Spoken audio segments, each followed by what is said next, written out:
Se você tem filhos de relacionamentos diferentes, existe uma pergunta que você precisa responder agora, não daqui 10 anos. Não quando você se aposentar. Agora, a pergunta é: o que acontece com o seu patrimônio se você morrer amanhã? Quem fica com o quê? Como isso será dividido? Seus filhos vão brigar na justiça? Seu cônjuge atual vai ficar desprotegido? Seus filhos do primeiro casamento vão se sentir injustiçados? Essa é uma das situações mais comuns e, ao mesmo tempo, uma das menos planejadas no Brasil. E o custo dessa omissão não é só financeiro, é emocional, é relacional. É o risco de transformar um luto em uma guerra judicial que pode durar anos e destruir vínculos. Hoje vou te mostrar de forma técnica e prática como estruturar sua sucessão para proteger todos os seus herdeiros, evitar conflitos e garantir que sua vontade seja cumprida, sem drama, sem achismo, com estratégia. Essa conversa deveria ser obrigatória para qualquer pessoa que reconstrói a vida afetiva e tem patrimônio. Mas a realidade é que 90% das pessoas em famílias reconstruídas não tem nenhum planejamento sucessório, nenhum testamento, nenhuma doação formalizada, nenhuma estrutura. E isso gera o seguinte cenário: quando a pessoa morre, a lei decide por ela. E a lei não conhece a história da sua família. Não sabe quem você quer proteger mais. Não sabe quem ajudou você a construir o patrimônio. A lei apenas divide matematicamente e muitas vezes essa divisão gera injustiça, mágoa e conflito. Vou te dar os instrumentos para você não deixar isso acontecer. Vamos começar pelo básico. O que a lei diz? No Brasil, quando você morre, seus bens não vão automaticamente para quem você quer. Eles vão para os chamados herdeiros necessários. E quem são esses herdeiros? Primeiro, seus filhos. Todos eles, do casamento atual, do anterior, de qualquer relacionamento.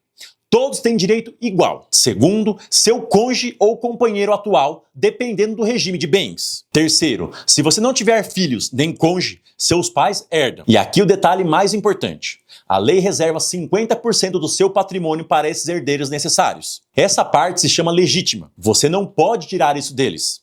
Nem com testamento, nem com doação, nem com nada. Os outros 50% são a parte disponível. Essa você pode distribuir como quiser. Mas atenção, se você tem 3 filhos, a legítima será dividida igualmente entre eles. Não importa se um ajudou você a construir o patrimônio e outro nunca te deu atenção. Para a lei, todos têm direitos iguais. E o cônjuge atual depende do regime de bens. Se você é casado em comunhão parcial, ele já tem direito a 50% do que foi construído durante o casamento e ainda concorre na herança. Se você é casado em separação total, ele só concorre na herança se não houver testamento ou doação em vida. E esse é o cenário que a lei cria, e é aqui que nascem os conflitos. Vou te dar um exemplo real com nomes fictícios. Carlos, 55 anos, casou 2 vezes. Se identificou? Do primeiro casamento teve 2 filhos, Ana e Bruno, hoje adultos. No segundo casamento, com Fernanda, teve mais um filho, o Pedro, de 11 anos. Carlos construiu um patrimônio de 3 milhões de reais. Uma empresa, 2 imóveis e investimentos. Ele nunca fez testamento, nunca doou nada em vida, nunca estruturou nada. Carlos morreu em um acidente. O que acontece? Primeiro, metade do patrimônio, R$1.500.000, pertencem a Fernanda, porque eles eram casados em comunhão parcial e o patrimônio foi construído durante o casamento. Sobra R$1.500.000 para dividir entre os herdeiros. Quem são? Ana, Bruno, Pedro e Fernanda, que também herda como cônjuge. Cada um recebe R$375.000. Mas aqui começam os problemas. Ana e Bruno não acham justo. Eles acham que a empresa deveria ser deles, porque ajudaram o pai a construí-la. Fernanda quer vender os imóveis para garantir a educação de Pedro. Ninguém concorda. O inventário para. A empresa fica sem gestão. Os imóveis não podem ser vendidos. Começa uma briga judicial que dura 5 anos. Custa R$200.000 em advogados e quebra definitivamente a relação entre os irmãos. Totalmente evitável. E agora vou te mostrar como. A primeira ferramenta é o testamento. O testamento te permite distribuir a parte disponível do seu patrimônio, os 50% que a lei não reserva automaticamente.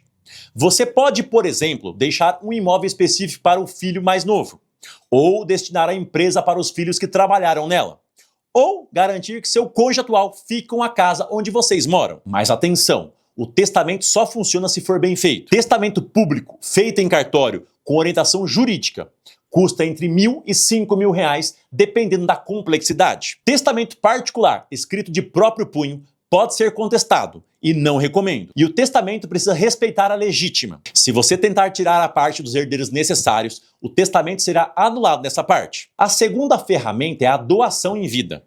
Aqui você antecipa a herança. Doa um bem para um filho específico, ainda em vida. Vantagem: você vê o resultado.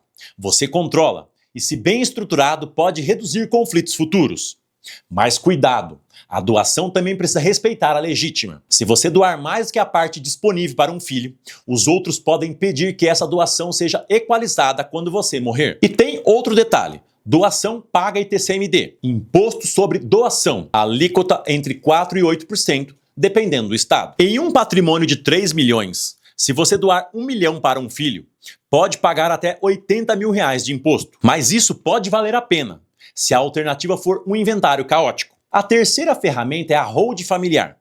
Aqui você cria uma empresa que detém os seus bens, imóveis, investimentos, participações societárias, e distribui as cotas dessa empresa entre seus herdeiros ainda em vida. Vantagem: você define as regras de gestão, quem vai administrar, como as decisões serão tomadas, como os lucros serão distribuídos, e no futuro, quando você morrer, não precisa fazer inventário dos bens que estão dentro da hold, só das cotas. Isso acelera o processo e reduz custo. Custo de uma hold bem estruturada, entre 20 e 50 mil reais, dependendo da complexidade. Parece caro. Compare com os 200 mil reais de um inventário litigioso. A quarta ferramenta, menos conhecida e menos falada, é o seguro de vida. O valor do seguro de vida não entra no inventário. Ele vai direto para os beneficiários que você indicar. Então você pode usar o seguro para equalizar diferenças. Se você vai deixar a empresa para os filhos que trabalharam nela, pode contratar um seguro cujos beneficiários são os outros filhos. Assim, todos recebem valores equivalentes, mas de formas diferentes. Custo: depende da sua idade e do valor contratado, mas em muitos casos é mais barato do que você imagina. Vamos voltar ao caso do Carlos. Se ele tivesse feito um planejamento, como seria? Primeiro, Carlos faz um testamento deixando claro que a empresa fica para Ana e Bruno, que trabalharam nela.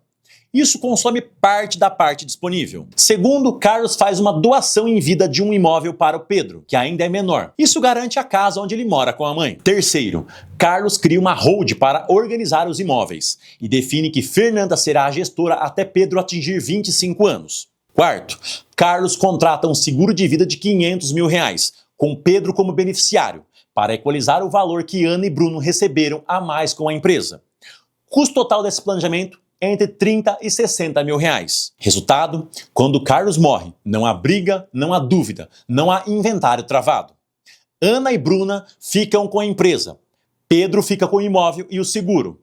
Fernanda administra os investimentos. Todos se sentem respeitados. Há diferença entre conflito e harmonia.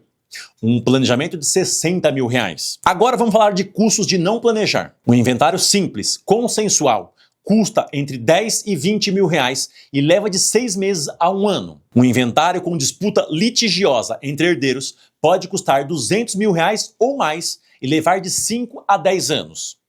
Durante esse tempo, os bens ficam bloqueados, não podem ser vendidos, não geram renda, muitas vezes se desvalorizam. Sem contar o custo emocional. Irmãos que não se falam mais, famílias destruídas, luto transformado em tribunal. E esse é o preço de não planejar.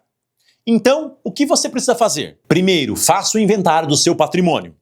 Liste tudo o que você tem: imóveis, empresas, investimentos, veículos. Segundo, liste seus herdeiros, filhos de todos os relacionamentos. Cônjuge atual, pais, se for o caso. Terceiro, defina sua intenção. Quem você quer que fique com o quê? O que é justo na sua visão? Quarto, procure um advogado especializado em planejamento sucessório. Não um advogado generalista, um especialista. Quinto, estruture as ferramentas: testamento, doação, hold e seguro.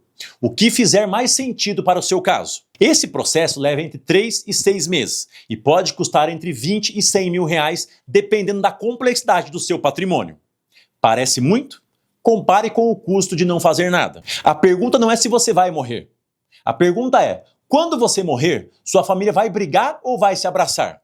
Seus filhos vão disputar seu patrimônio ou vão honrar a sua memória? Seu cônjuge vai ficar protegido ou desamparado?